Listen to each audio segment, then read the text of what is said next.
Alright, there's quite a lot on the chart here, but this is going to be a lesson. I think it's going to be the second last lesson on the references to price. Doesn't mean it's the last lesson of chapter 2. However, it's just one of the last lessons of a reference to price and the price arrays that I'm going to go through in chapter 2. So in this lesson, we're going to go through rejection blocks. Rejection blocks is a form of order block within the marketplace. Order block is what we see as the last up close candle before the down close move. With the bearish, with the rejection block, sorry, we're going to be using a bearish one. Example, this I just like bearish scenarios more than bullish scenarios. Just me personally, I think it's a psychological thing. I like to short more than I long, so I like to use bearish examples in these lessons that I give you guys. So for homework, I want you guys to show me the bullish rejection block after I show you what a rejection block is. Let's take your attention to this area on the chart here. So what do we have? We have candles that I created, essentially showing a high, high, breakdown lower. What does this candle have within the high? It has a long wick. A wick where there's more wick than body is a way I like to identify a rejection block. When there is more wick than body in the candle. Now, rejection blocks, right? They can only happen at highs and lows. You cannot have a rejection block within a move down. You can't have a rejection block there. A rejection block is only found within swing highs and swing lows, right? Now, they can form in a model called a turtle soup or a false break above a high and a rejection downwards, hence the name rejection block. The rejection block. When there's highs, right? In a bearish scenario, bearish context, let's say this is a bearish day, bearish trading, bearish price action. When you see a high and there's a long wick on it, not extremely long, but just enough that it catches eye that, or there's a large wick and it's, the wick preferably used as a run on stops. However, we just want to see a wick above the candle. When we move away from that, this is a potential rejection block. The rejection block is not from the body of the candle. It is from the start of the wick to the end of the wick forms our bearish rejection block. Within the wick is our bearish rejection zone. Your typical order block, you would outline the opening of the candle or the entire candle and you expect us to trade within the candle before reaction. But that's when we have candles where there's not a lot of wick on the top of it, right?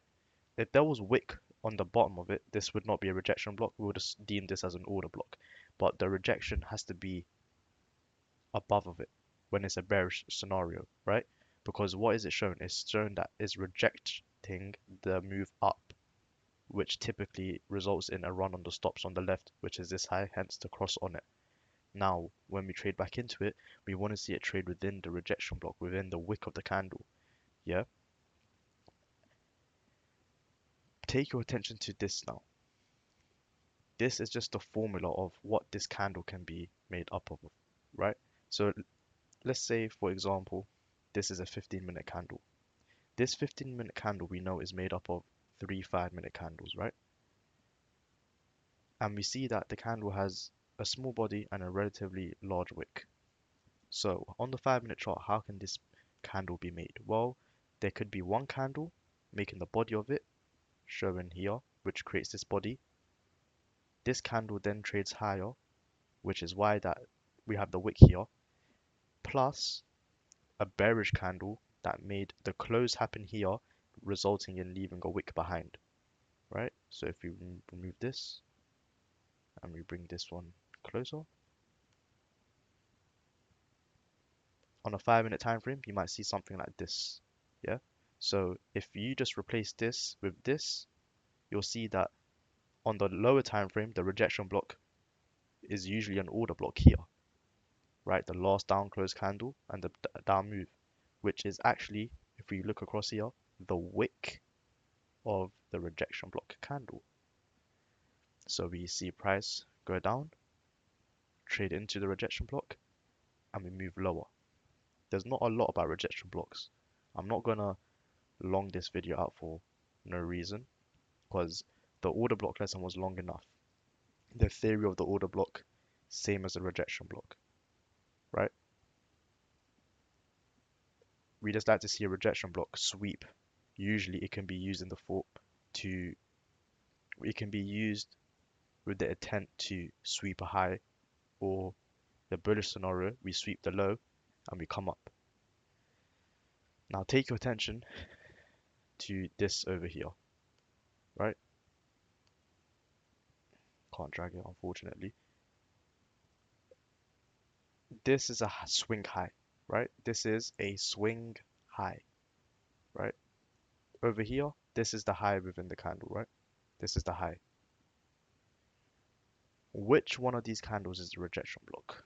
Which one of these is the bearish rejection block? Is it this candle or is it this candle?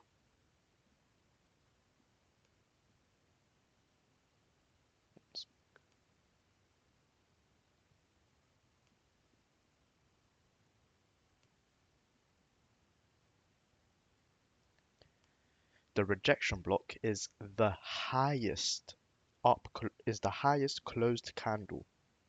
It doesn't have to be up closed or down closed. It can be either. It's the highest closed candle within the high with the wick, right? So within the high, there could be many candles like this within the high. You know, before you break down lower, you might have one candle like this, two candle, three candle, four candle, five candle, etc. You want to take the candle within the high, right? Because this could be extended out. This could be more candles before this drop, and all that will be a high, right? You want to take the candle with the highest close before the move down. So it could be a down close candle or an up close candle, right? For homework, I want you guys to do this, the opposite of it, and just like how I done it, or on a piece of paper if you want to draw it out, I want you guys to draw out what a bullish rejection block scenario will look like, right? And remember this example. This example here is key because when you see a very wicky candle, if you're on anything above a 15-minute, if you dial down the time frame, go down the time frame, so like the 5-minute, 3-minute, you'll see that wicks become candles because it's fractal, right? A 5-minute candle is 5 1-minute candles. A 30-minute candle is 6 5-minute candles. An hour candle is 4 15-minute candles. So if there's a wick on the 1 hour, if you go into the 15-minute, it's likely that that wick is candles on a lower time frame. So that's a way, if you have a very long wick, you can outline the time frame that there's a long wick on, you can outline that as a rejection block on that time frame. Then you want to go down your time frames and find where this type of price action is within the wick, and then make a note of that and have it on the chart as well. Don't remove the rejection block from the higher time frame.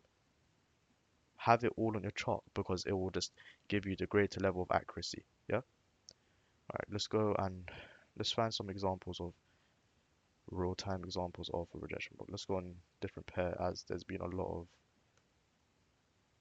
drawing on that one.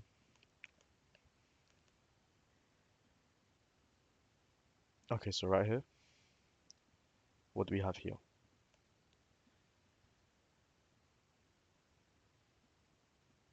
You see how we run out that high? Rejection, yeah?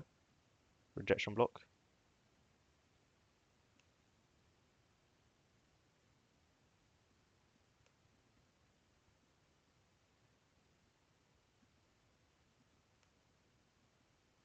Let's do it with lines, it'll be much easier.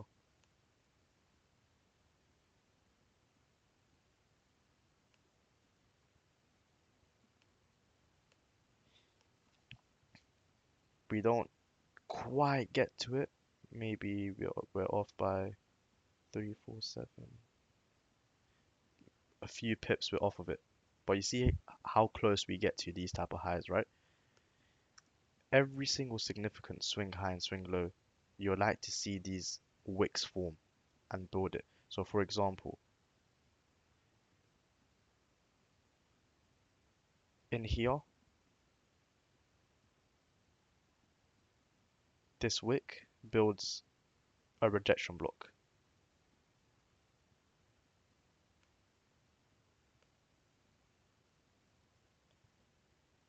This is a rejection block as well. However, you see that we did kind of trade through that one. So that's an example where that trade will collapse and you would take us, your bias will be wrong for that one as is the daily. You wouldn't really take a trade on it. If we go down, let's go down to the intraday time frame and let's see if we can find a rejection block, right?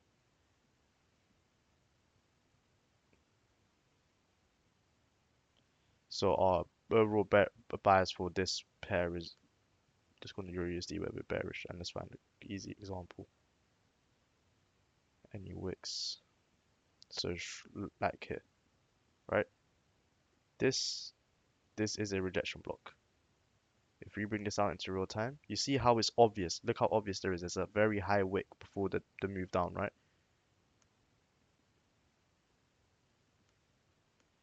You see how if you traded this as like an order block, you would take more drawdown. The accuracy with this is greater. And yes, you can see that, wait, but if I just take this as an order block, then I would also be able to trade the rejection block. Yes, you can. And the next lesson will clear it all up because everything is in a hierarchy. Where there's a rejection block, there is order block. Where there's order block, there's mitigation block. It's just about which one is price going to trade to, which one makes the most sense for price to trade to, right? And a lot of you have asked me questions about that, and you say, but usually they're around the same area, they're all close together. That's the whole point. In every single trading range, right, from this high to this low, there is everything there. There is a breaker, imbalance, rejection block, one whole order block, right? There's no volume imbalance. Yeah, there's a mitigation block. You see how all of them are within the price range. And then it's about which one fits the narrative for price to trade to. Anyway, back to the topic of the lesson, the rejection blocks. This is another rejection block here. Let me just move this up so that you can see my watermark is there. This is another one. You see how, look, you see how there's a few wicks here, right? You want to take the highest body close candle. So is this one, and extend that out into time, and you have a rejection block there. And we're only taking bearish examples because the context of the Euro USD, our directional bias or drawn liquidity has been that weekly low. So we're only looking for bearish examples, right? And you see how this came into it and traded down below, rejecting it, right? So again, it's the same thing as every other price area I've taught you guys. On the higher time frame, this is used as directional bias. Now, when your take profits are being considered, you want to consider the rejection block. It may not always run out the high, right? Like if you were bullish and try to buy this pair, for example, you wanted to buy this pair down here and you got in at this order block, right? And you wanted to trade above this high, you have to, this is a lesson in itself that we're going to talk about. You have to be aware of the resistance on the run of liquidity. There's order block, there is the rejection block, there's the imbalance, there's many areas where price could reverse off of, and that leading into a swerve of your TP. So always consider the rejection block when taking your TP. I always say if there's a rejection block, take your profit at the rejection block. Don't try go and put your take profit above the high, right? Even though there's imbalance above here, you have to consider this rejection block, right?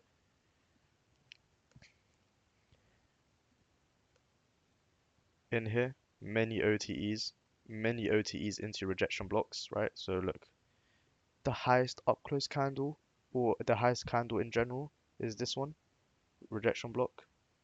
Doesn't get to rejection block here, comes into rejection block here, comes down. And you see how it's very clear with these candles. It's very different to candles that are order block orientated, the ones with just candled bodies, right? These ones you can see that they have wick. The wick is either the same length as the body or it's even longer. That's where your eyes should be drawn to the rejection block.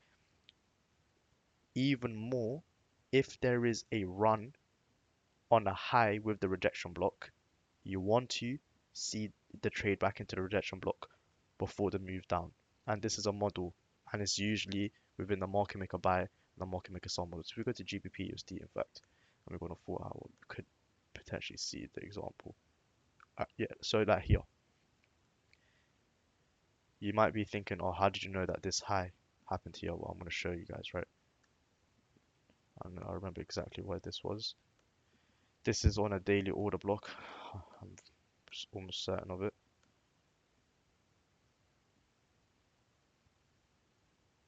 Yeah. So you see how this high was made on this order block, right? Last up close candle. So this is where we could expect price to reject from. So now, if we go back into the 4 hour, this is a little top-down analysis that you can do. You see that we literally smack the order block, right? And we reject off of it. When we see the rejection off of it, coming back into the wick of it, we can assume what? We can assume that it's going to be, this is a potential rejection block and a trade back into here offers a short position. High risk. I understand that it's high risk, right? And it trades down lower, right? So potentially you could have caught this. Now this could happen on the 1 minute. Let's say that this was a 4 hour order block and this is a 15-minute chart. And we trade into it and we come down and we come back into it. You can anticipate this. And anticipation is a very big skill that you guys will learn. Anticipating the rejection of certain areas and anticipating the run on specific highs and lows. You guys are getting better at anticipating the highs on liquidity runs, right? So when you see relatively equal lows and highs, you guys are starting your anticipating skills. They're becoming better in the sense of you're aware that there could be runs on liquidity. That's great. Now I want you guys to be aware that there can be rejection of specific key zones where you could expect price models to unfold, right? So daily order block rejection into the OTE within the rejection block and move lower. And then from here, it's just a sell model where every imbalance fill, every mitigation block offers a trade, right? Imbalance comes down lower, etc. This is going to be an example we're going to use when we do look into the market maker sell models. Um, but there's nothing else regarding rejection blocks. Essentially, you can view them as order blocks within the wick, but there has to be specific context to it. The candle can't just have a small wick on it. For example, this small wick. I'd rather take a wick like this as a rejection block, because look, rejection block, come down, and what happened? We ran this high on the left, and we move lower. This candle, just shy of it, the opening, the close of the candle, and then we move lower, right? This candle would have offered I would see that as a rejection block, right? This one, because this is the highest closed candle within the high. There was no trading coming back to the this candle, very obvious wick, comes into it, trades lower. This is how you anticipate the wicks, right? People tend to get thrown off by the wicks. This should help you guys see wicks very differently, right? That's all for this video. Please do the homework. Please look for examples and ask me for examples. I mean, ask me for help with the examples. It's fine. Get it wrong because the way you guys learn, and a lot of you guys can vouch for this, you guys have shown me your examples that you think are mitigation blocks, and I say that's not a mitigation block. go back and find another one. This is what I say to you, that's not a mitigation block. Here's what a mitigation block looks like. Then you go with the extra information I gave you, and then you go and try sort out another mitigation block, and you get it right. When you get it right, it then becomes ingrained within your brain, and you know what to look for. It's got the same learning process happens with everything you learn. You get it wrong, you get advised, and then you get it right. Same process. Every single time you learn something new, do this. And it's only going to be done through if you guys can do the homeworks, right? So go back to the Euro. Your homework is just to draw this. Simply draw the rejection block and find some examples for the rejection block on any time frame, right? And if you guys want, when you see a significant rejection block, the wick, and we trade into it, what you want to do is you want to box off the wick, right? So this is the 4 hour, you can box off the wick and then go into a 1 hour and see if that wick is broken down into candles. If it's still not broken down into candles on a 1 hour, then go to the 30. And definitely it will be some sort of bodied candles, potentially making an order block within the rejection block. There always is a order block with the rejection block, right? The next lesson is going to finish the references to price, and then we can start moving on to newer things, then on to chapter 3, then chapter 4. So any questions, hit me up on Snapchat or Telegram. If you want, you could ask in Discord as well. I'm still active on all the apps. And that's it for this lesson. Take care of yourselves, guys.